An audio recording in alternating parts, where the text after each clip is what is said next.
जय श्री राम। नमस्कार। मैं पंडित विष्णु उपाध्याय।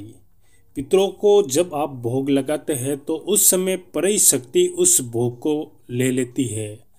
तब क्या करना चाहिए, तो मैं आज आपको इसी विषय पर जानकारी दूंगा।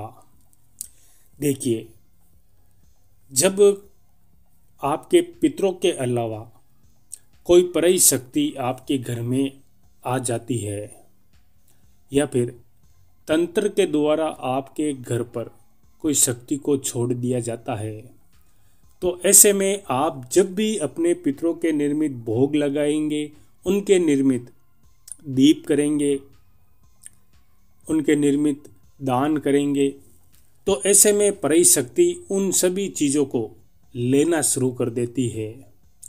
और जैसे जैसे आपके द्वारा दिया गया भोग इन पराई शक्तियों को प्राप्त होता है, तो ये धीरे धीरे बलशाली होना शुरू हो जाती है और आपको इसमें कष्ट ये शक्तियाँ अवश्य देती है। तो इन चीज़ों को कैसे पहचाना जाता है?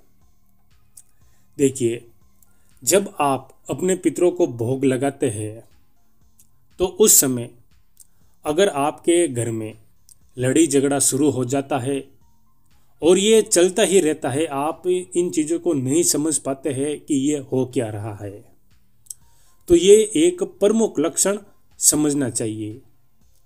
इसके अलावा जब आप अपने पितरों के निर्मित भोग लगाते हैं, दीपक करते हैं, तो वो दीपक की जो ज्योत होती है वो फड़फड़ानी शुरू हो जाती है और कई बार दीपक की ज्योत खंडित हो जाती है।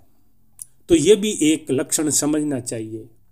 अब कोई व्यक्ति गलती से इन चीज़ों को कर देता है, ज्योत हवा से बुझ जाए, तो आपको ये नहीं समझना है कि पराई शक्ति हमारे घर में आ गई है और हमारे पितरों का जो भी भोग है, दीपक है, वो पराई शक्ति ले रही है। ऐसा आपके साथ बार बार घटित होता है, तब आपको इन संकेतों को समझना है। कोई व्यक्ति अपनी मनोकामना की पूर्ति के लिए पितरों के निर्मित भोग लगाता है, लेकिन उसे लाभ प्राप्त नहीं होता है, तो वो संकट में रहता है और पितरों को कोसता रहता है। लेकिन बारीक से आपको ये समझना है कि कार्य क्यों नहीं हो रहा है। अगर आपको ये पता चल जाता है, तब इन शक्तियों की क्या इच्छा होती है, जो पराई शक्ति होती है, अगर इनकी इच्छाओं को आप समझ लेते हैं, ये क्या चाहते हैं, इनके क्या डिमांड है, तब तो लाभ होना शुरू हो जाता है। अब क्या होता है कि कोई व्यक्ति किसी तांत्रिक को अपने घर में नहीं बुलाना चाहता, तो ऐसे में मैं आपको 3 उपाय बताता हूँ। अगर आप ये उपाय कर लेते हैं तो पराई शक्ति आपके घर को छोड़ने के लिए मजबूर हो जाएगी। ये उपाय आपको लगातार 30 दिन तक करना है। कोई जादू की छड़ी नहीं होती है जिससे एक ही दिन में कोई कार्य हो जाता है। देखिए, जब आपको ऐसा लगता है कि आपके पितरों का भोग कोई पराई शक्ति ले, तो आपको एक उपाय करना है। आपको एक कोयले को प्रज्वलित करना है, मिट्टी के कंडे में कोयले को रख देना है। उसके बाद उसके अंदर थोड़ी सी डालनी है गुगुल, थोड़ा सा डालना है कपूर, थोड़ी सी डालनी है पीली सरसों और साबुत लौंग। ये आप 5-5 ग्राम के बराबर ले लीजिए। इसकी धुनी, इसका जो धुआं होगा, वो आपको अपने पूरे घर में घुमाना है और पूरे घर में घुमा ले। उसके बाद मिट्टी के कंडे को आप अपने घर में ही रखें, इसका धुआं चलता रहेगा। ऐसा आपको सुबह और शाम के समय 30 दिनों तक करना है। पराई शक्ति कष्टों से भरना शुरू हो जाएगी। एक समय के बाद आपके घर को छोड़ने के लिए मजबूर होगी। इसके साथ ही आपको ये भी उपाय करना है। आपको गाय का गौमूत्र, उसके छांटे आपको अपने पूरे घर में सुबह और शाम के समय लगातार 30 दिनों तक देते रहना है। निश्चित आपको लाभ होगा। इसके अलावा एक उपाय आपको और करना है। आपको 7 हरी मिर्च, 1 नींबू और 1 कोयला और 1 नीम की डाली को, इन सब को बांध कर आपका घर का जो मेन गेट होता है वहाँ पर लगा देना है। 7 दिन बाद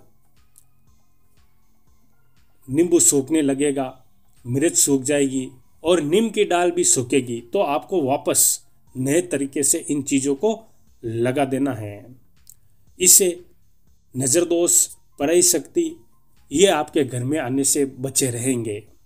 तो ये 3 उपाय आप करेंगे तो इससे धीरे धीरे आपको लाभ प्राप्त होना शुरू हो जाएगा। 30 दिन बाद आपको अपने पितरों को वापस भोग लगाना है। आपको ध्यान रखना है, जब आप ये उपाय करेंगे इसके दरमियान आप अपने पितरों को भोग नहीं लगाएंगे।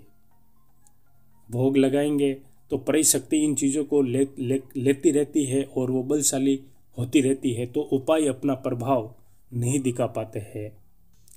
30 दिन बाद आपको अपने पितरों को वापस भोग लगाना है और उस दरमियान अगर लड़ाई झगड़ा आपके घर में नहीं होता है, दीपक की ज्योत एकदम सही तरीके से चलती है, तो आपको ये समझ लेना है पराई शक्ति छोड़कर चली गई है। उसके बाद आप अपने पितरों को प्रश्न करने के लिए उनके निर्मित भोग लगाइए, दीपक कीजिए, अवश्य आपको लाभ होगा और आपके पितृ भी आपके सभी कार्य करेंगे, ऐसी हम आशा रखते हैं। तो इस तरीके से और इन लक्षणों से आप समझ सकते हैं और इन उपायों से इस संकट से आप बाहर निकल सकते हैं। तो ये जानकारी थी। अगर आप हमारे चैनल पर नए हैं तो आप हमारे चैनल को सब्सक्राइब कीजिए, लाइक कीजिए और इस जानकारी को आप शेयर कीजिए ताकि ये जानकारी सब तक पहुंच सके। ईश्वर आपका भला करे, आपके भंडारे भरे रखे, ऐसी कामना मैं करता हूं। अब आप मुझे आज्ञा दीजिए। नमस्कार। जय श्री राम।